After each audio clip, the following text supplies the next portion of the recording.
I grew up in the maritime industry, so I grew up in a family that was immersed in the maritime business, mostly on the commercial marine side, in actually commercial fishing, and made my way into the adventure cruise business at a very young age, sort of 17, and really was taken by that and became a captain. I guess I was 20 or 21. I became a captain.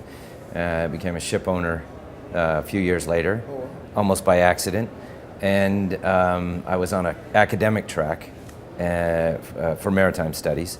And anyway, long story short, I made my way into the adventure cruise business and started owning ships and then building ships for our own for companies that I owned. So building again in the adventure cruise space.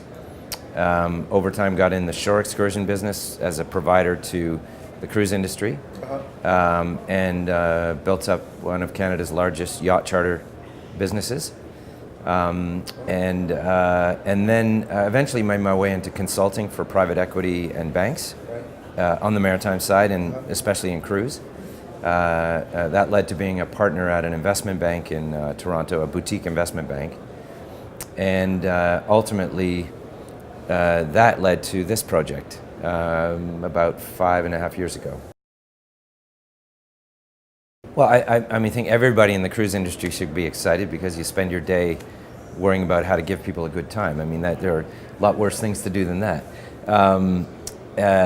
For what we're doing, I think it's exciting to start with a blank piece of paper, this incredible luxury brand, and then go to try to get the best people in town to join our team, to then watch them work together to build this thing. That's a lot of fun.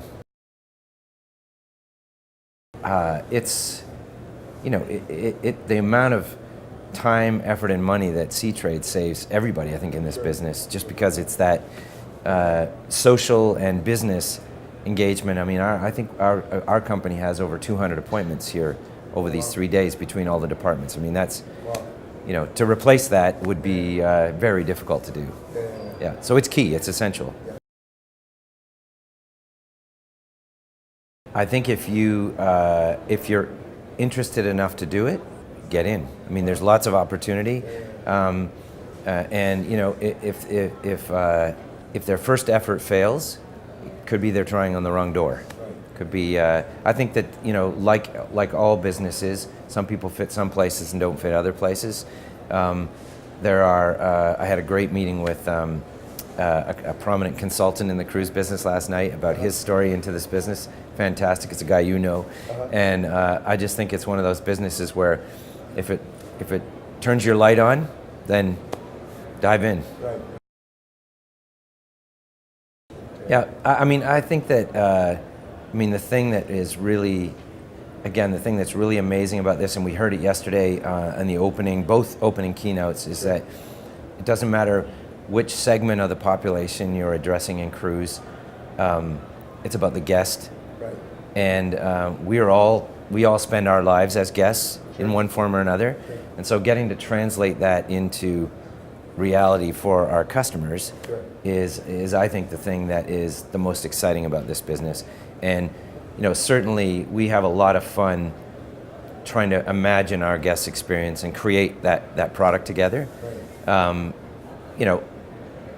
think you've got to have fun. It's serious work, it's hard work, but you've got to have fun. If you're not having fun doing it, then you might be missing what your guest is going to need.